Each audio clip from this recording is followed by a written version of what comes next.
1절에서 8절까지입니다. 제가 대독해 드립니다. 또 모세에게 이르시되 너는 아론과 나답과 아비후와 이스라엘 장로 70명과 함께 여호와께로 올라와 멀리서 경배하고 너 모세만 여호와께 가까이 나아오고 그들은 가까이 나아오지 말며 백성은 너와 함께 올라오지 말지니라.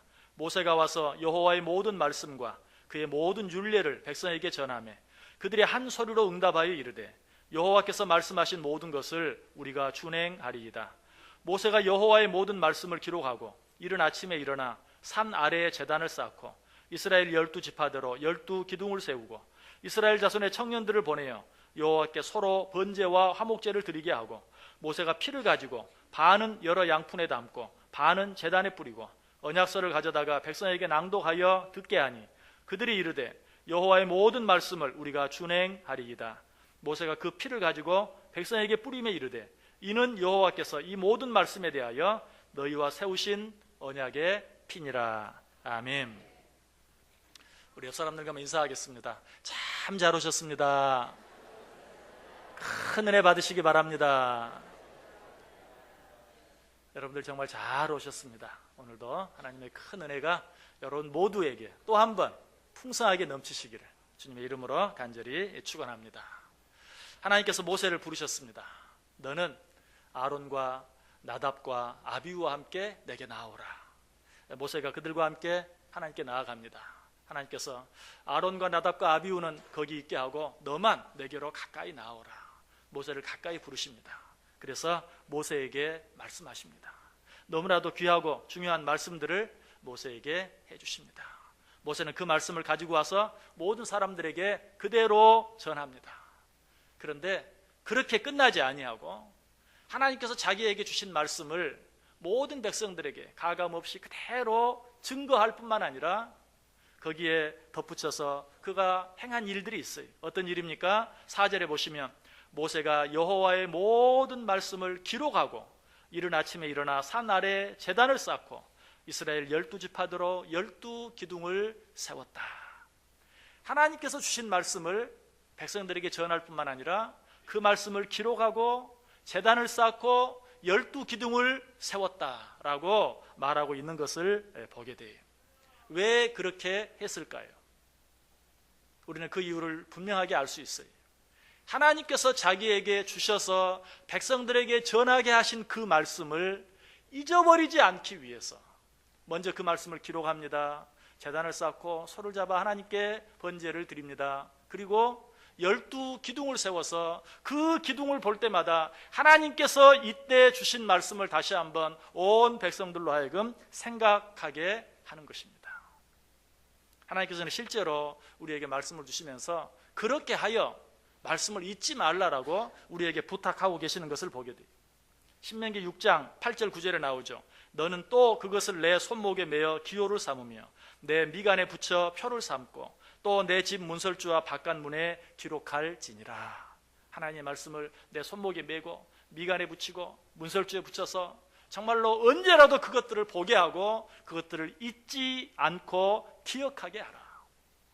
로마서 15장 4절에도 말합니다. 무엇이든지 전에 기록된 바는 우리의 교훈을 위하여 기록된 것이니 우리로 하여금 인내로 또는 성경의 위로로 소망을 가지게 함이니라. 그렇게 말씀들을 기록함으로 말미암아 그 말씀이 언제라도 너희들에게 위로가 되게 하고 소망이 되게 하라라고 말씀하고 있는 것이, 또렷한 기억보다 흐릿한 잉크가 훨씬 오래 간다라는 말이 있어요. 저는 정말 이 말을 너무나도 실감할 때가 많이 있어요. 저녁에 잠자리에 누웠을 때든지 혹은 다른 어떤 일을 할 때든지 하나님의 말씀을 묵상하다가 그 말씀에 대한 너무나도 귀한 은혜를 받을 때가 있어요. 그래서 정말 이 은혜를 성도들과 나눠야 되겠다라고 생각합니다. 그런데 자리에서 일어나기는 싫어요. 그 받은 은혜를 기록해 놔야 하는데 그 은혜를 성도들과 나누어야 한다고 생각을 하면서도 일어나서 적기가 싫어요. 그래서 혹시라도 잊어버릴까 봐 2번, 3번 반복해서 생각하고 또 생각합니다. 외웁니다. 그리고는 잊어버리지 않겠지 하고 잠자리에 듭니다. 그런데 아침에 일어나서 어젯밤에 주었던 그 놀라운 은혜의 말씀을 다시 한번 생각하려고 하는데 생각이 안 나요. 까맣게 잊어버려지고 생각이 나지 않을 때가 있어요. 얼마나 안타까운지 몰라요. 정말 하나님의 놀라운 은혜를 주셨는데 그 말씀이 생각이 잘 안 나요. 그럴 때가 있어요. 여러분, 그것이 우리의 한계예요. 그러므로 우리는 어떻게 해야 합니까? 기록해야 돼요. 아무리 여러분이 기억력이 좋다 해도 한두 번쯤은 반드시 그런 일들을 경험하셨을 거예요. 정말 까맣게 잊어버려지고 생각이 나지 아니하는. 그래서 하나님께서 우리에게 말씀들을 주시면서 그 말씀을 기록하라고 자주 말씀하시는 것을 보아요. 출애굽기 17장 14절에 여호와께서 모세에게 이르시되 이것을 책에 기록하여 기념하게 하고 여호수아의 귀에 외워 들리라.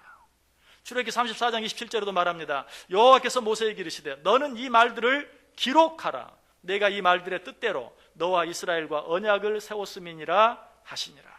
너는 이 말씀을 기록하라.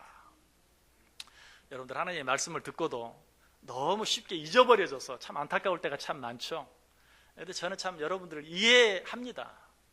왜? 말씀을 전하고도 잊어버릴 때가 있어요. 말씀을 전하고도 잊어버릴 때가 있어요. 그런데 듣기만 한 여러분들은 왜 잊어버리지 않겠어요? 여러분, 그러므로 어떻게 해야 돼요?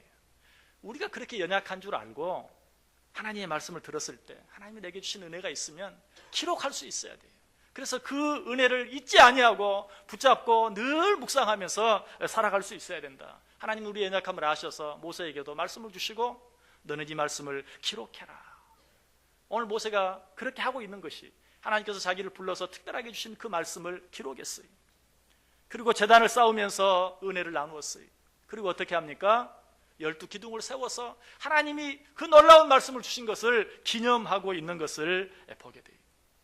우리는 이런 일들을 또 누구를 통해 보게 됩니까? 야곱을 통해서 보게 돼요. 야곱이 형 에서를 피해서 한 번도 가보지 않았고 살아보지 않았던 하란 땅을 향해 갑니다. 먼 길이었습니다. 너무나 두려웠습니다. 그곳에 가서 살 일도 걱정이었지만 그 오랜 시간 동안 그 광야를 지나간다는 사실, 내가 하란 땅에 가서 잘 사는 것은 고사하고 그 땅에 무사히 도착이나 할 수 있을까? 어떤 짐승들에게 해함을 당하지는 않을까? 낮은 너무 덥고 밤은 너무 추운데 밤에 혹시 자다가 얼어 죽지는 않을까? 두려웠어요. 그런데 하나님이 그 야곱의 마음을 아시고 어때요? 꿈속에 나타나십니다. 그리고 말합니다. 내가 너와 함께 하겠다. 어디로 가든지 너와 함께 하겠다. 너를 버리지 않겠다. 내가 내게 허락한 일을 다 이룰 때까지 너와 함께 하겠다. 그리고 너로 하여금 반드시 이 땅으로 돌아오게 하겠다. 하나님이 약속의 말씀을 주세요. 얼마나 은혜가 되었는지, 얼마나 힘이 되었는지. 그때 야곱이 어떻게 합니까? 자리에서 벌떡 일어나서 베개했던 돌을 그 자리에 세워놓고 하나님께 감사의 제단을 쌓는 것을 보게 돼요. 그냥 감사의 제단만 쌓으면 되지. 그 돌을 왜 세워놓고 거기서 감사의 제단을 쌓습니까? 잊어버리지 않기 위해서. 잊어버리지 않기 위해서. 아마 야곱은 이렇게도 생각했을 거예요. 하나님, 나로 하여금 반드시 이 땅으로 돌아오게 하신다고 했죠. 내가 여기에 그 표시를 해둡니다. 내가 이 약속 기억하면서 살겠습니다. 내가 다시 이 땅으로 돌아올 때 이 돌을 보면서 다시 한번 감사의 제단을 쌓겠습니다. 실제로 야곱이 그렇게 했어요. 여러분, 하나님께서 우리에게 주신 말씀들을 우리는 마음에 새기고 어떤 방법으로든지 그것을 잊지 않기 위해서 우리는 늘 애쓸 수 있어야 돼요. 그런데 하나님께서 우리로 하여금 정말 이것만큼은 잊어서는 안 된다. 너희들이 평생 기억해야 한다. 아니, 주님께서 이 땅에 다시 오실 때까지 너희들은 이 일을 기념하고 또 기념함으로 말미암아서 잊어서는 안 된다 라고 우리에게 주신 예식이 있어요. 그것이 무엇입니까? 오늘 우리가 행하려고 하는 세례와 성찬 예식이, 너희는 이 예식을 행함으로 말미암아서 내가 다시 오는 그날까지 나를 기념하라 라고 우리에게 이 예식을 제정해 주셨던 것이, 고린도전서 11장 23절 이하에 말합니다. 내가 너희에게 전한 것은 주께 받은 것이니 곧 주 예수께서 잡히시던 밤에 떡을 가지사 축사하시고 떼어 이르시되 이것은 너희를 위하는 내 몸이니 이것을 행하여 나를 기념하라 하시고, 식후에 또한 그와 같이 잔을 가지시고 이르시되 이 잔은 내 피로 세운 새 언약이니 이것을 행하여 마실 때마다 나를 기념하라 하셨으니 너희가 이 떡을 먹으며 이 잔을 마실 때마다 주의 죽으심을 그가 오실 때까지 전하는 것이니라. 우리를 이 땅에 오신 예수 그리스도, 우리의 모든 죄를 사하시기 위하여 십자가를 지시고 물 한 방울 피 한 방울까지 남김없이 흘려주신 그 주님의 사랑을 영원토록 잊지 아니하고 기억하게 하기 위해서 세례 예식과 성찬 예식을 제정하여 우리에게 주시며 내가 다시 오실 때까지 이것을 행하라고 우리에게 말씀하고 있는 것이. 여러분 혹시라도 성찬 예식을 행할 때마다 왜 저런 어린아이와 같은 일들을 행하는가라고 생각할 때가 있습니까? 아까도 말씀드렸던 것처럼 우리는 너무나 잊어버리기를 잘해요. 너무 쉽게 잊어버려요. 여러분, 내가 나를 아는 것 같지만 나는 나를 잘 알지 못해요. 아까 말씀드렸던 것처럼 내가 어떤 것을 2번, 3번 외우고 암기하고 기억하면 절대 잊어버리지 않을 것 같아요. 그런데 자고 나니까 까맣게 잊어버려지고 생각이 나지 않는, 그것이 우리들이에요. 나보다 나를 더 잘 아시는 하나님이 계세요. 우리를 지으셔서 우리의 체질을 아시는 하나님. 그 하나님이 말해요. 너희들이 얼마나 잊어버리기를 좋아하는지 내가 안다. 그러니 내가 너희의 그 연약함을 위해서 한 가지 예식을 제정한다. 주의 몸과 주의 피를 기념하는 이 성찬 예식을 내가 다시 올 때까지 너희들이 행함으로 말미암아 나를 잊지 말라. 이스라엘 백성들이 가나안 땅에 들어갈 때 가나안 땅 바로 코앞에 요단강이 놓여져 있어요. 이제 저 요단강만 건너면 돼요. 그런데 그 요단강을 건너가는데 마침 몸에 거두는 추수 시기가 되어서 물이 막 넘쳐 흘러요. 도무지 건널 수가 없어요. 그러나 믿음으로 하나님의 궤를 메고 제사장들이 그 요단강에 발을 들여 놓습니다. 그들의 발이 그 넘쳐 흐르는 물에 넣어졌을 때 요단강이 멈췄어요.